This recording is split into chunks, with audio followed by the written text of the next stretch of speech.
So basically, it's a tube that's designed to hold your hoagie and keep it waterproof at the beach. And yes, I know you're wondering, it does come with a belt clip. So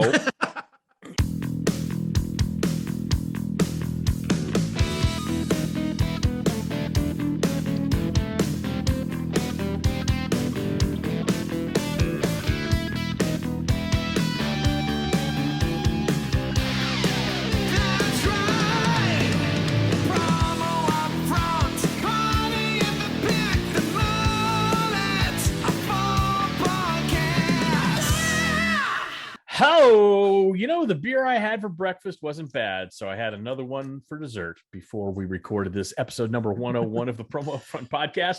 I'm one of your hosts, Bill Petrie. With me, as always, the fan of the freshwater lobster, the master of the mud bug, the undisputed king of the crawfish, the one and only Kirby Hasseman. Kirby, how the blue are you today?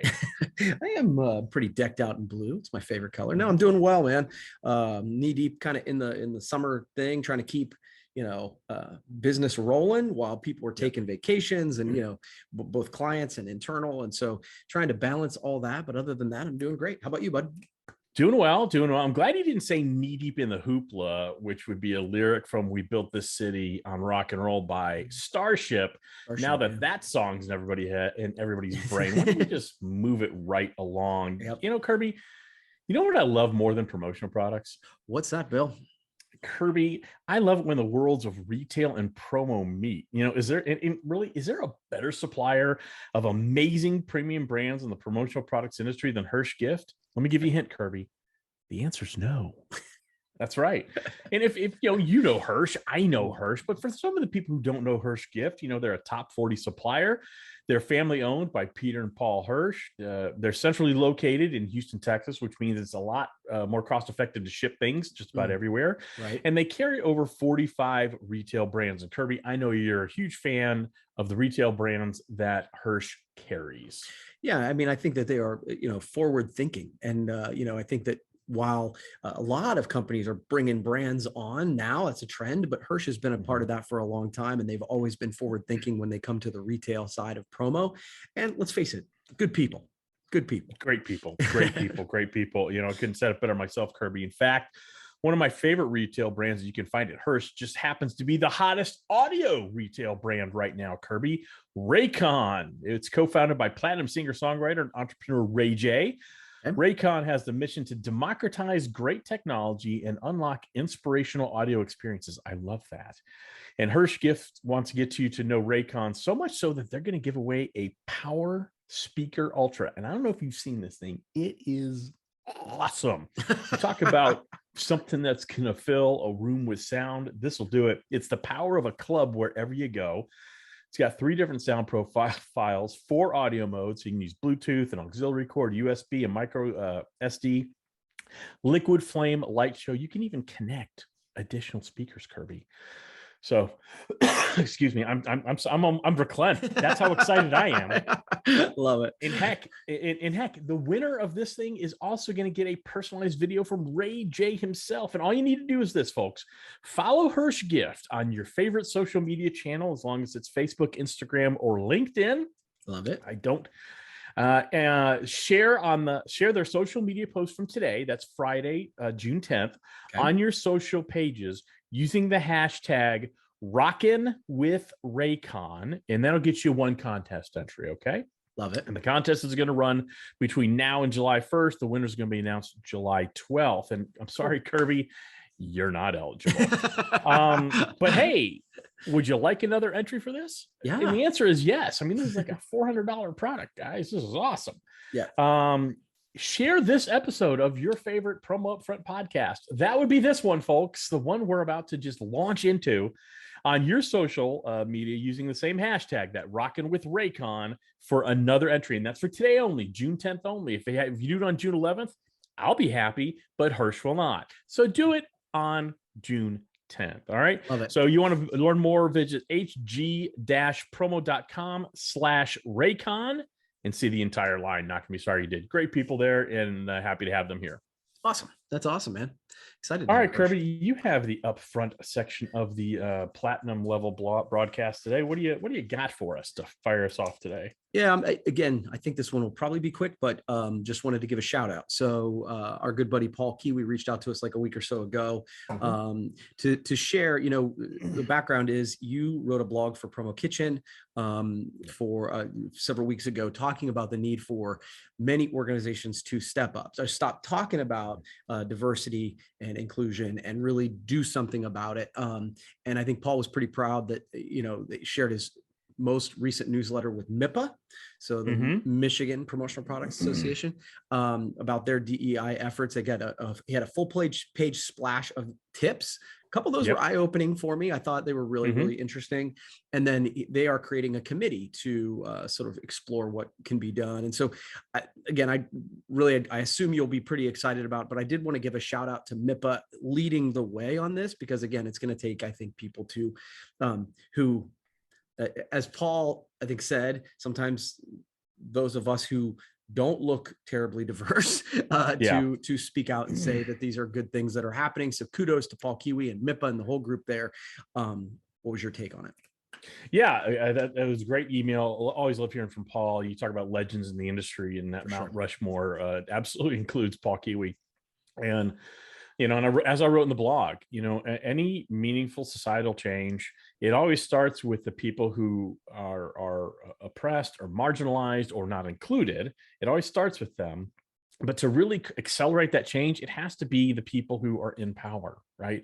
The people who don't look like the others or things like that. So, and I thought what Paul wrote was exactly right. It's up to us as the average generic white guy to lead the way, and he put his money where his mouth is. Absolutely. And he put his money where his mouth is. MiPPA's doing that. The tips he shared were great. And again, look, we are better as an industry, we're better as a society when we have all the beautiful colors of our cultural rainbow included. And so the more we can do that, it's small, it's a little bit, you can fill a bucket by just putting drops in there and doing so intentionally. So it was great stuff from the Michigan Promotional Products Association. Cool. So like I said, I knew it'd be quick, but I just wanted to give a shout out. So the shout has been shouted. All right.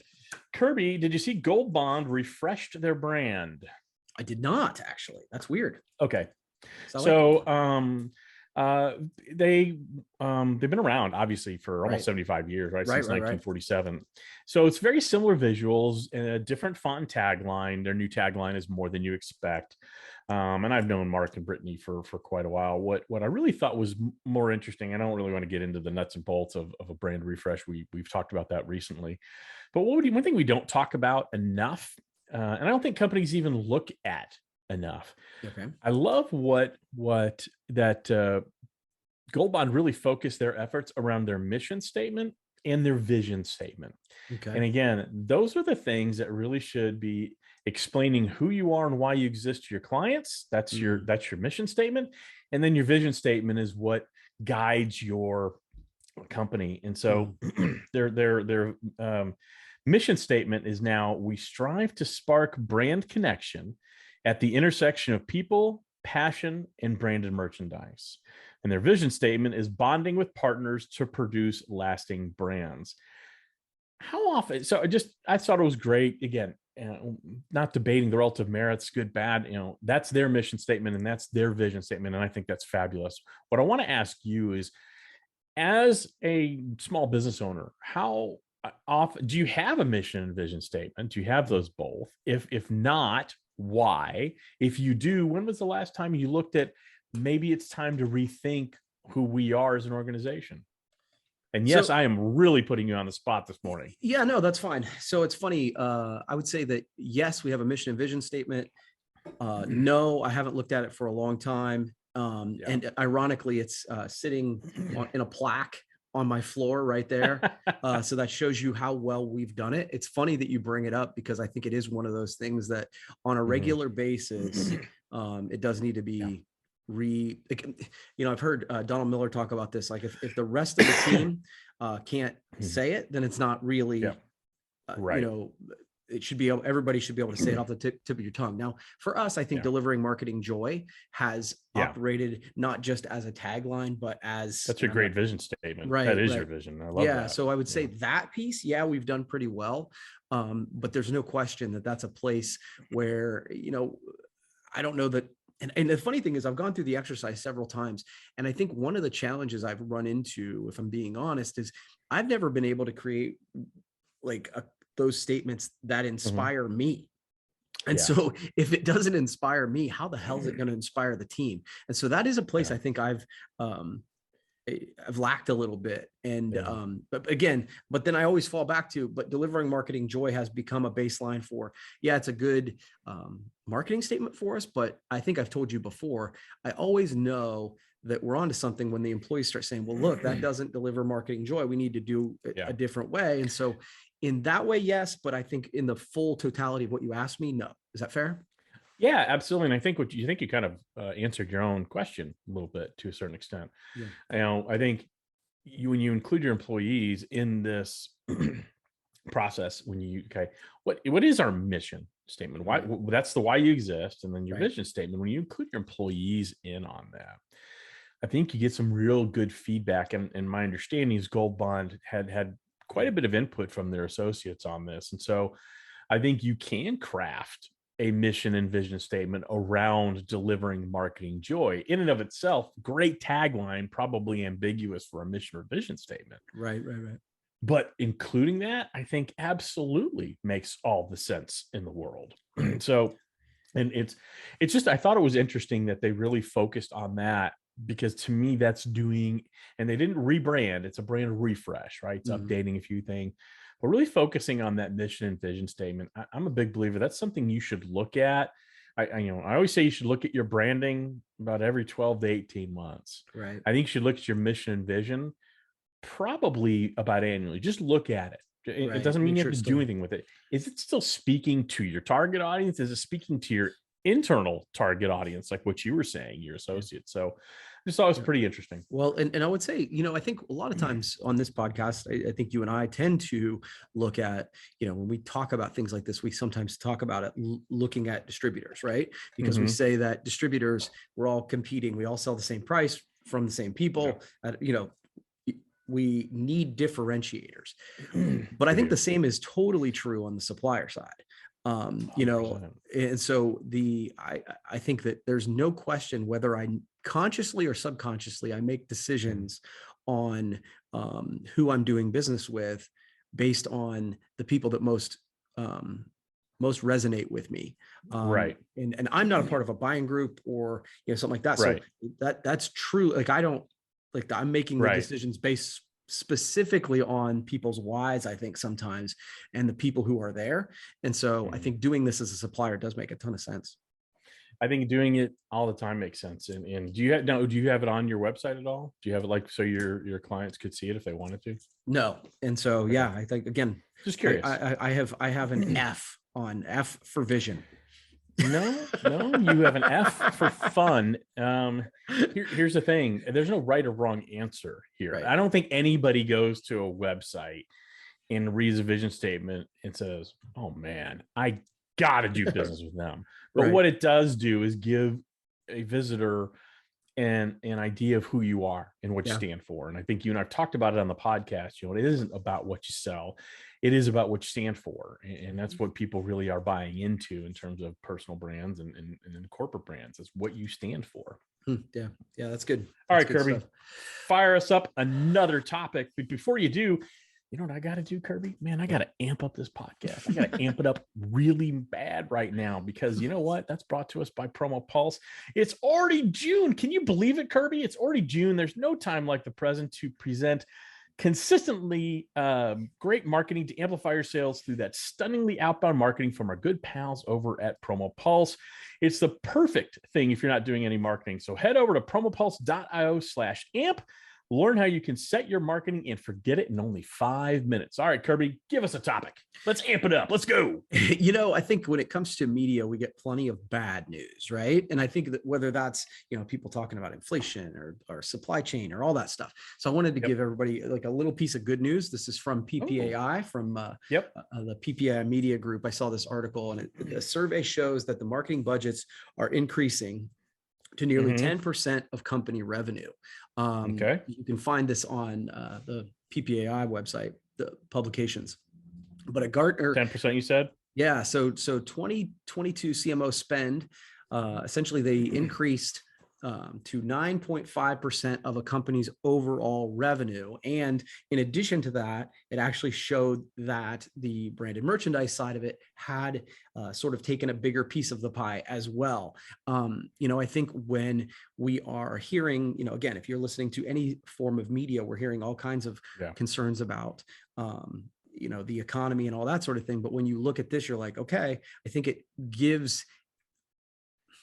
should give those of us in the industry at least some feel good, right? But I also think it gives us an opportunity to jump off and say, look, not only do people need to promote themselves in tough times, and that's something we always say, but if you're doing that, you better have branded merchandise as a part of it, because I think, again, the statistics are starting to bear it out. And so I thought it was a super interesting article, and it provided me with some hope.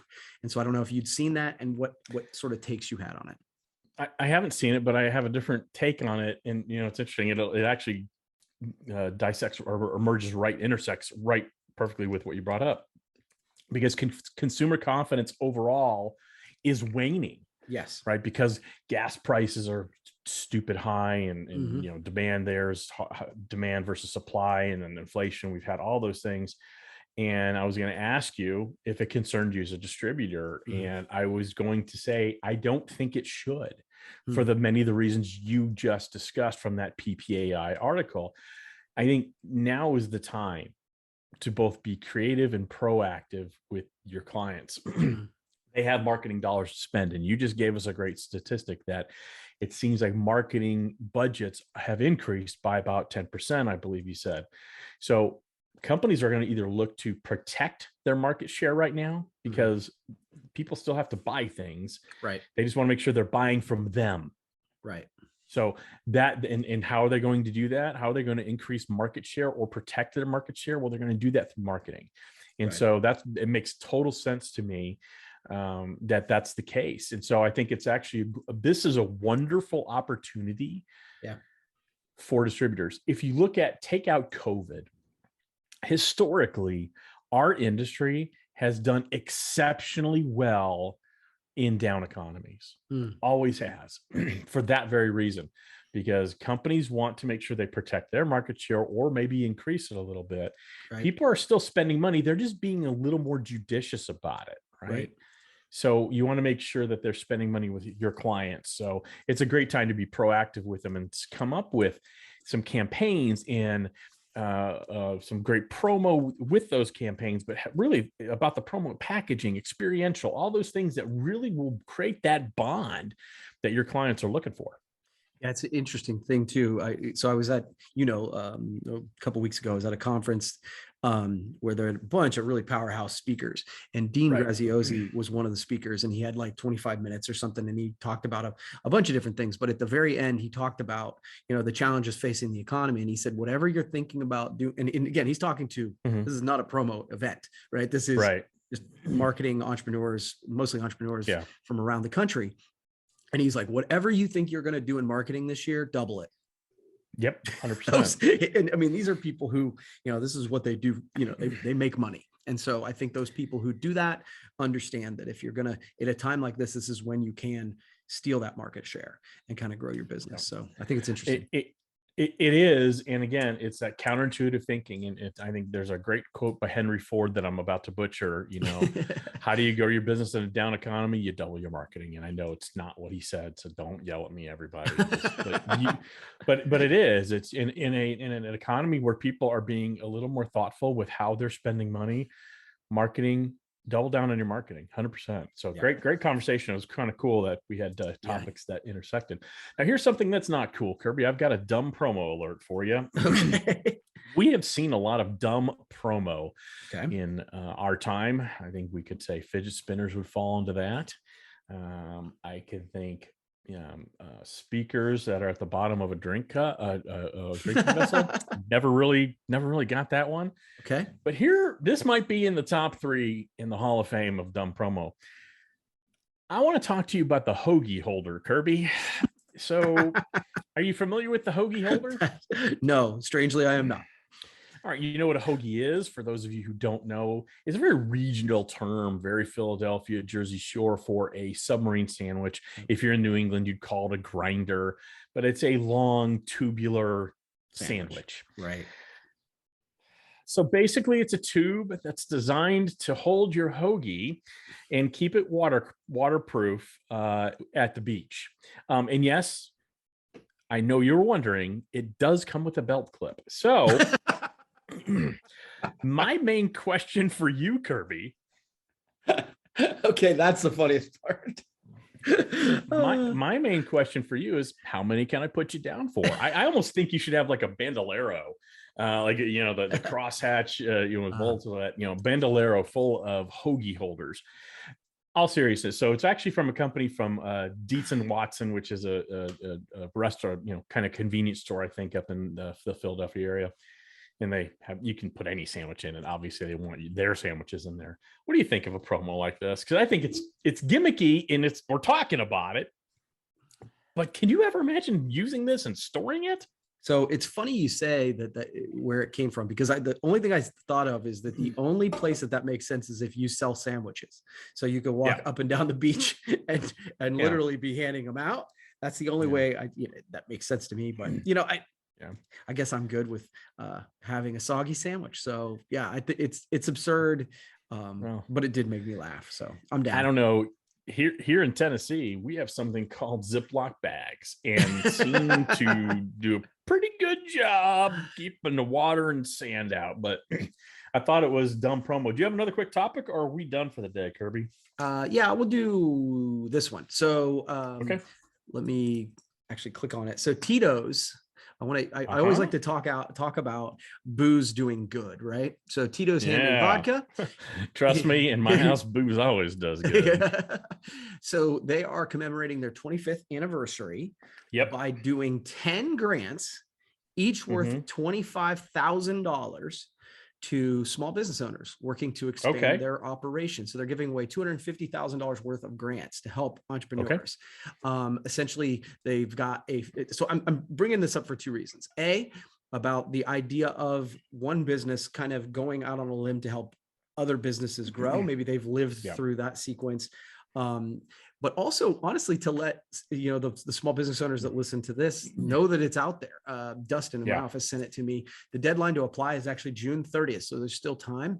I found this article on Inc. magazine. So for those who I think that there are people who are under $1 million looking to grow and expand. They're giving $25,000.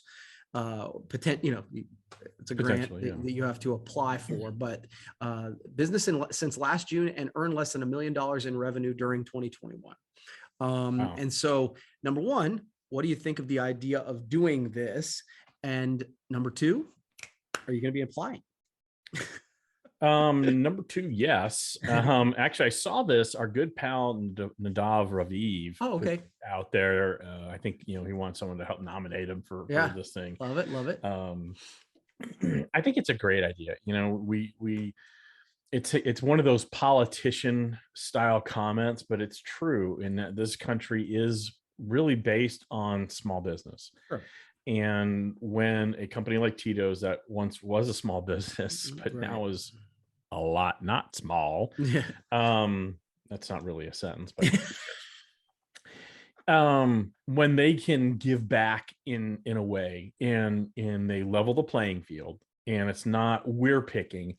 It's not we're just hand picking. We're going to go through an actual application process, and it gives them the power. God does a couple things. Number one, it gives them power to help people, which is a great thing, and in doing some good, right? Giving back to the community at large. Community can mean a lot of things. Number 2, great marketing for them. Hey, we were there, we grew, and we want to help others do the same thing. So I think it's fantastic. I love that they're in the position to do that. Yeah. And I think if I haven't looked at the application process, but I think you'd be foolish not to toss your hat in the ring for that. Yeah, that's really, again, I think it gives the opportunity to kind of help other folks with a leg up. I just think that's cool. 100%. Like I said, you'd be so foolish not to, if you're under $1 million, you'd be super foolish not to throw in an application, but you'd also be foolish not to enter this contest by our good pals over at Hirschgift. We've talked about how awesome these folks are. We've talked about the retail brands. They've got this great retail brand in Raycon, which is the hottest retail audio brand right now. And they're giving away a Power Speaker Ultra. It's the power of a club wherever you go. Now, I know Kirby brings the club wherever he goes just by his very nature. But this, if you're not Kirby, you can bring it now. You can bring your own Kirby. They should even call this speaker the Kirby, if you ask me. Yeah. But all you need to do is follow Hirschgift on Facebook, Instagram, LinkedIn, share their social media post that's dropping today on your social feed with the hashtag Rockin' with Raycon, and keep watch on their social feeds because they're going to keep giving other opportunities for contest entries. And if you want another contest entry, share this podcast on your social feed, same hashtag Rockin' with Raycon, and you're going to get another entry and you're not going to be sorry you did. Head over to hg-promo.com/Raycon and you can see the entire line. But you know what I'm going to go see right now, Kirby? I'm going to go see myself to the kitchen, get myself another glass of this ice cold coffee.